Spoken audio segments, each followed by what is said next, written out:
Fútbol, el fenómeno social, el negocio del deporte.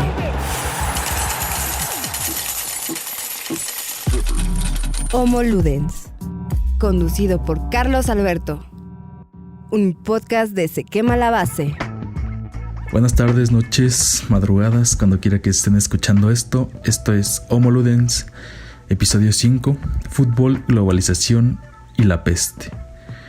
Como todos sabemos, hemos estado viviendo básicamente confinados por alrededor de mes y medio, un mes o quizá dos.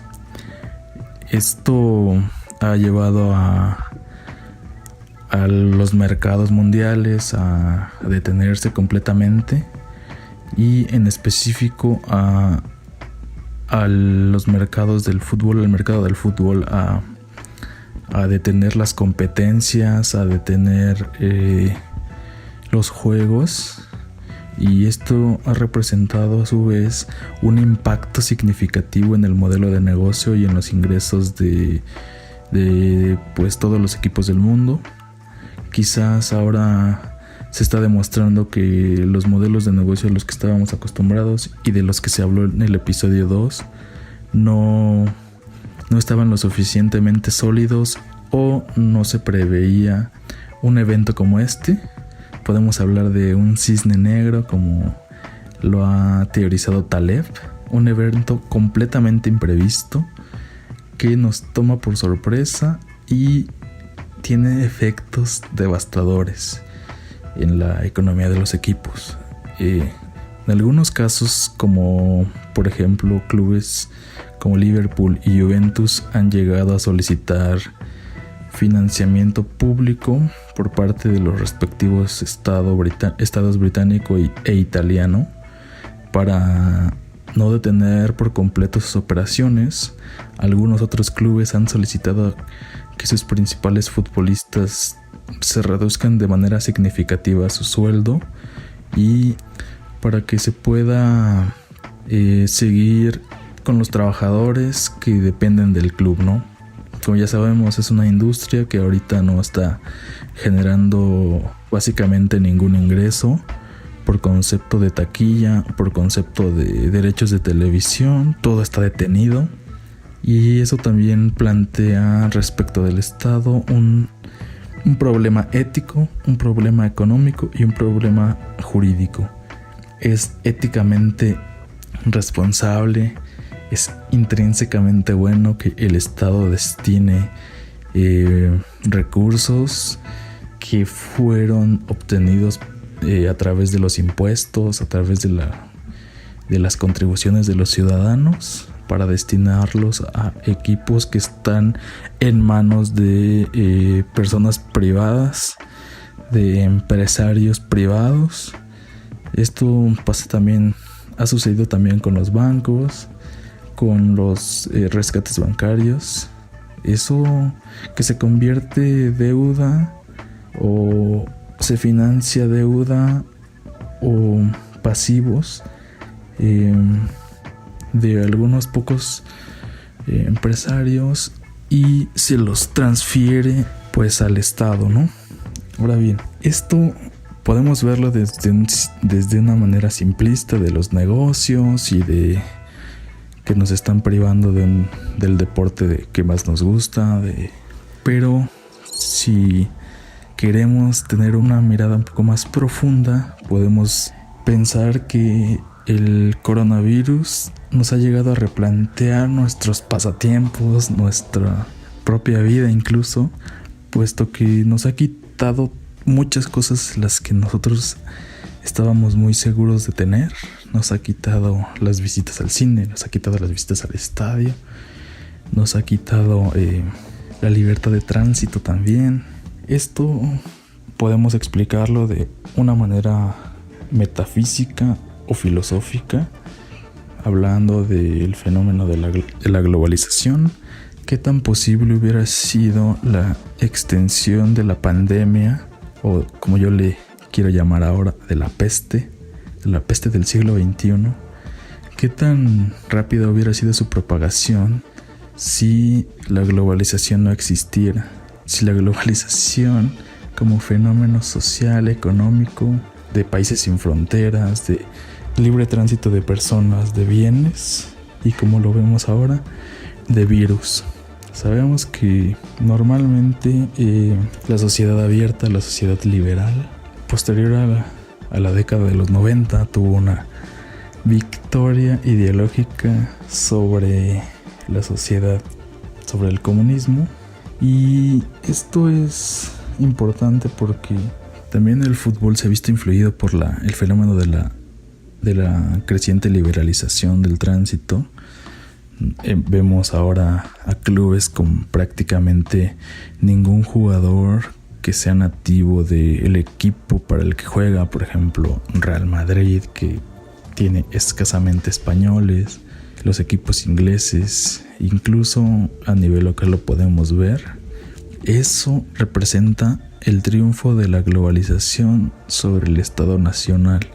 Pero curiosamente, ahora que está detenido todo, que está detenida la aviación, que está detenida cualquier tipo de vía de comunicación que no sea indispensable o esencial, nos damos cuenta que solo el cierre puede salvarnos. ¿Esto qué quiere decir? Que en la medida en que seamos más autónomos, en que las fronteras estén cerradas, en que las economías estén cerradas, en que los bienes y servicios estén siendo suministrados de manera interna, podemos lidiar de mejor manera con esta peste.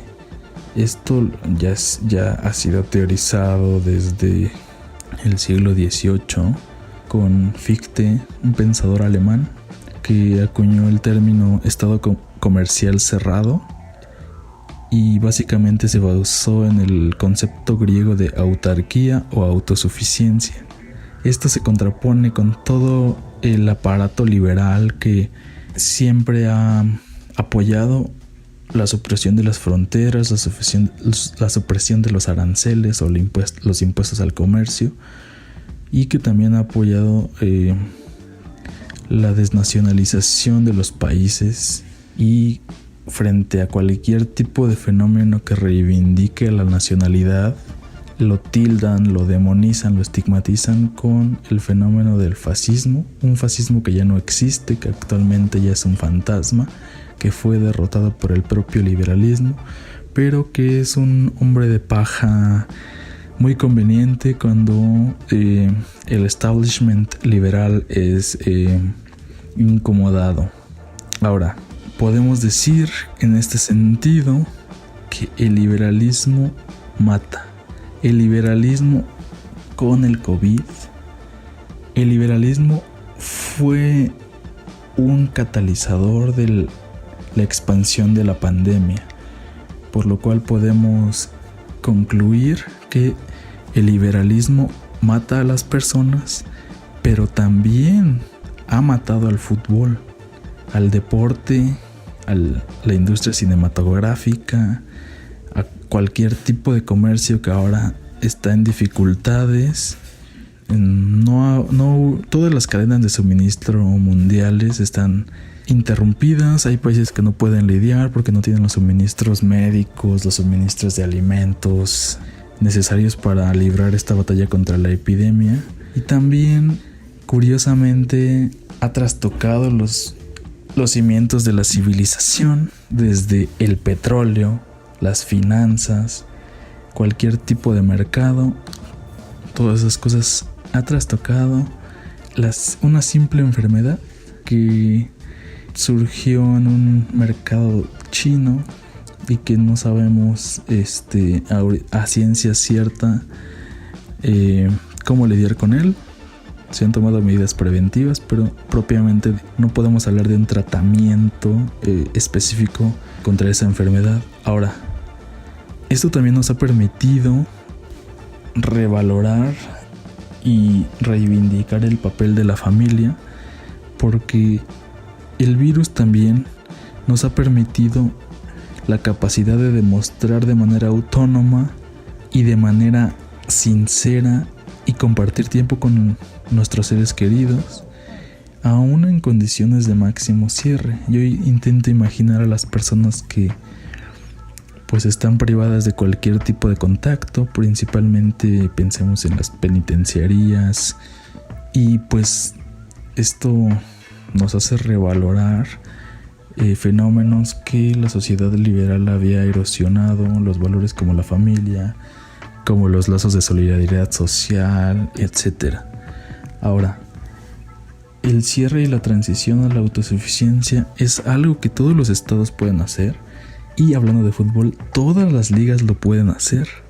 Es decir, podemos reivindicar al jugador mexicano, no limitarlo, y apoyar el talento, no limitarlo con competencia desleal bajo la forma de negocios que traen bastantes extranjeros, que se les dan bastantes oportunidades, pero obviamente esto requiere de la voluntad de pues los responsables, los dirigentes del fútbol. Ahora, todos hemos visto las medidas altamente regresivas que están tomándose desde los dueños de la Liga MX, por ejemplo, la supresión de la Liga de Ascenso, la eliminación del descenso, que elimina cualquier tipo de deseo competitivo, siempre y cuando no atente contra los clubes, o no se vean comprometidos clubes en donde yo tengo mis activos. Una postura, si la queremos ubicar ideológicamente, una postura liberal y de sociedad abierta, está representada por el grupo Orlegui, especialmente por Iraragorri, que ha propuesto una fusión de las ligas mexicana y estadounidense. Es decir, se borra la frontera y dos países con dos cosmovisiones del deporte, del fútbol distintas, por el simple afán económico se van a unir. Esto ha encontrado normalmente oposición principalmente por parte del dueño del grupo Pachuca, y es bueno que existan este tipo de oposiciones, porque como ya vimos hace rato, el liberalismo mata y ha matado al fútbol. Homo Ludens.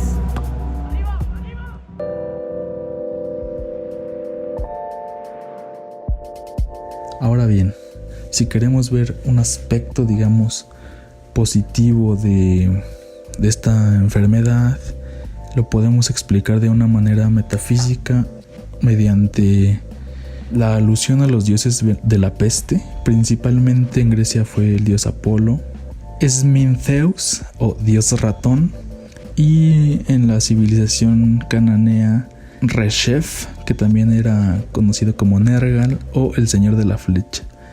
Esto aparece consignado en el Antiguo Testamento, en el libro de Deuteronomio, y también en el Nuevo Testamento, específicamente en el libro de Job. ¿Por qué fueron venerados estos dioses? Porque la llegada de la peste o del coronavirus o de la enfermedad permite la renovación completa de las sociedades. La epidemia no tiene lógica, no perdona clases sociales, ni a ricos, ni a pobres, ni a poderosos. Ya hemos visto a personalidades del deporte, pienso en los jugadores de la Juventus y en algunos otros ejemplos, pero también pienso en Bolsonaro. Se especuló también que el Papa Francisco había contraído este virus, lo cual fue desmentido, pues no sabemos. Entonces podemos decir que el virus destruye a todos los seres humanos de manera indiscriminada y nos devuelve la igualdad intrínseca como seres humanos o como personas. Podemos decir entonces que la peste es un igualador, o que la peste o la enfermedad es justa en el más amplio sentido de la palabra. Pero también la peste es un fenómeno existencial. ¿Por qué? Porque nos enfrenta con quizá el fenómeno más importante de nuestra existencia, que es la muerte.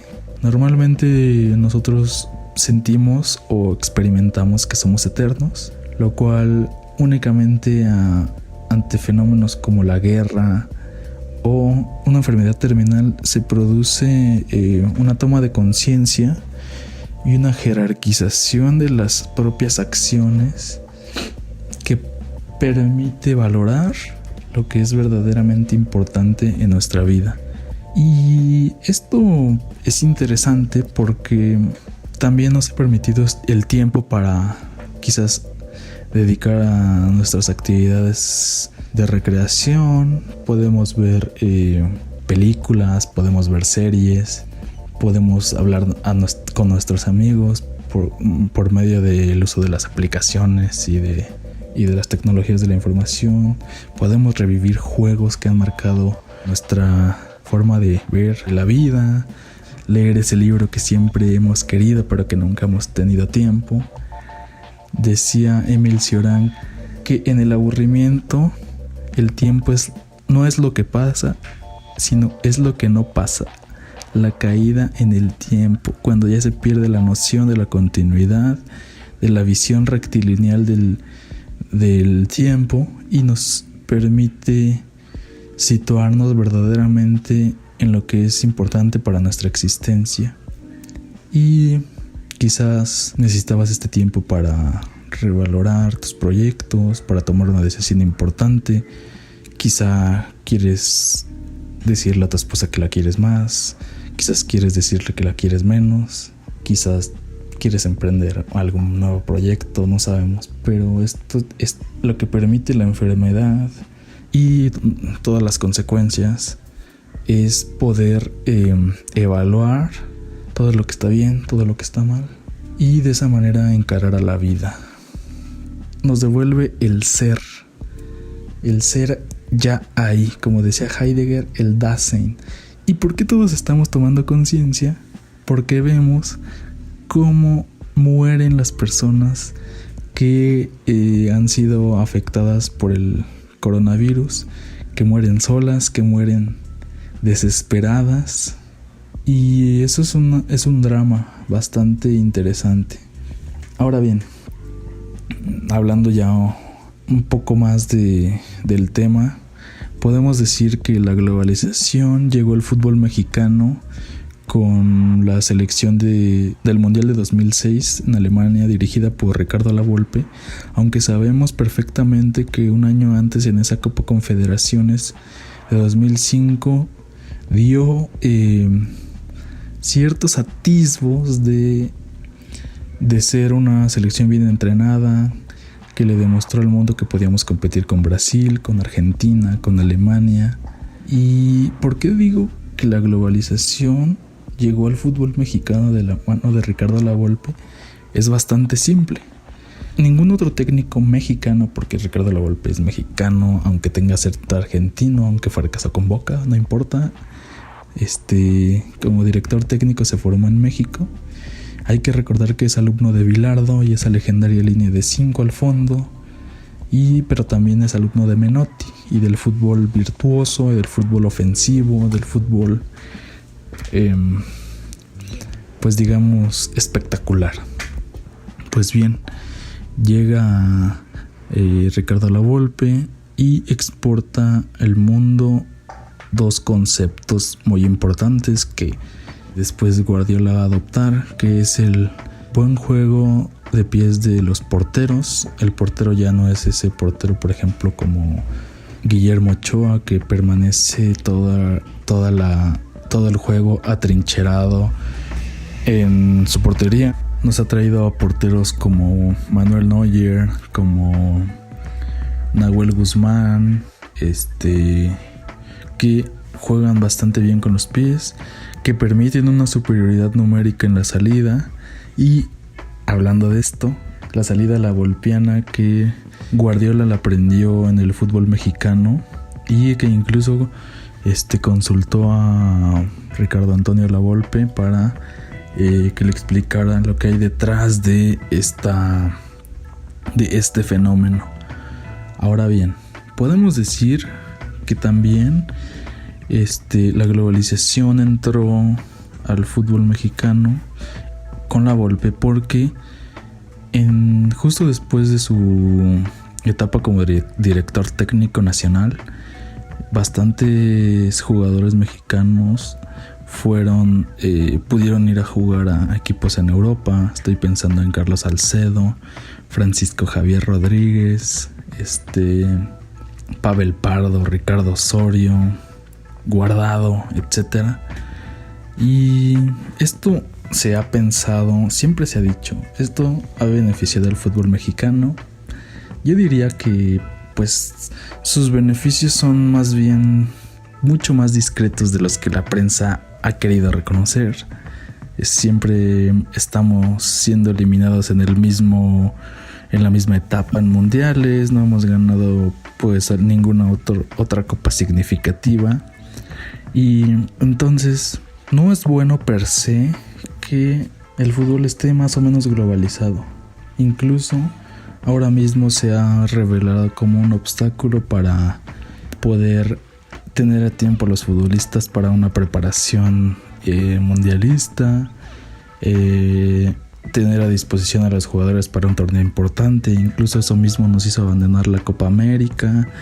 Bueno, y también los intereses por parte de los dueños de los equipos. Pero yo preferiría un fútbol mexicano cerrado. Recordemos a las elecciones con Claudio Suárez, con Cuauhtémoc Blanco, con Palencia, que dieron, por ejemplo, la selección de 1998 con Jorge Campos, que dieron bastante espectáculo y que compitieron de muy buena manera frente a Alemania, frente a Holanda, frente a Bélgica, etc.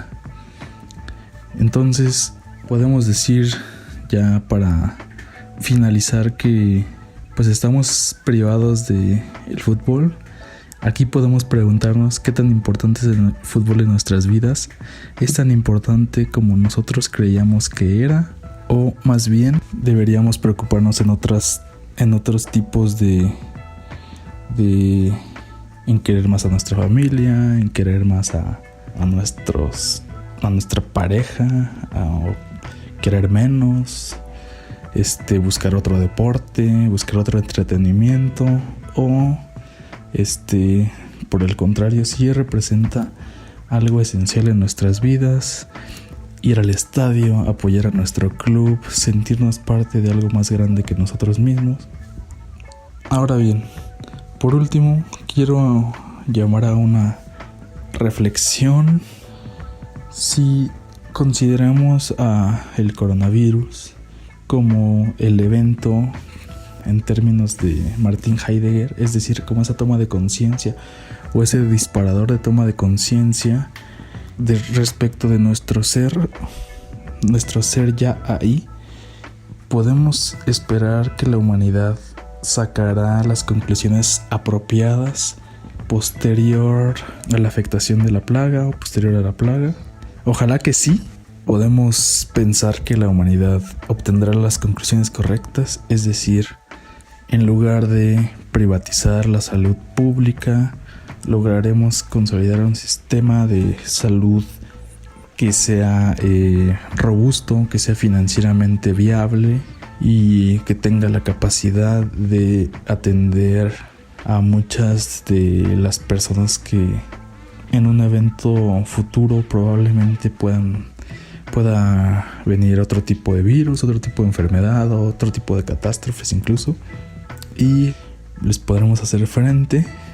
Reduciremos nuestro individualismo, nuestro liberalismo en favor de la comunidad, o simplemente regresaremos a nuestras viejas costumbres y tan pronto se termine la epidemia o la emergencia y los índices bursátiles volverán a la normalidad, el precio del petróleo se volverá a equilibrar. Es una oportunidad también para jerarquizar, para ordenar nuestra manera de vivir, para reflexionar, y pues yo quisiera pensar que es lo primero. Por último, quiero expresar mis más sinceras felicitaciones a todos los personal de salud que está literalmente arriesgando su vida por salvar la nuestra y por salvar la de los enfermos, y pues hacer conciencia y que cooperemos todos los ciudadanos, todas las personas, para que la epidemia pase lo más pronto posible y podamos regresar a la normalidad, pero siendo mejores personas. Espero que te haya gustado. Este fue un episodio que siento que es un poco más metafísico, más filosófico, más profundo que los anteriores, y espero que esta explicación te haya gustado y nos vemos en la próxima. Gracias.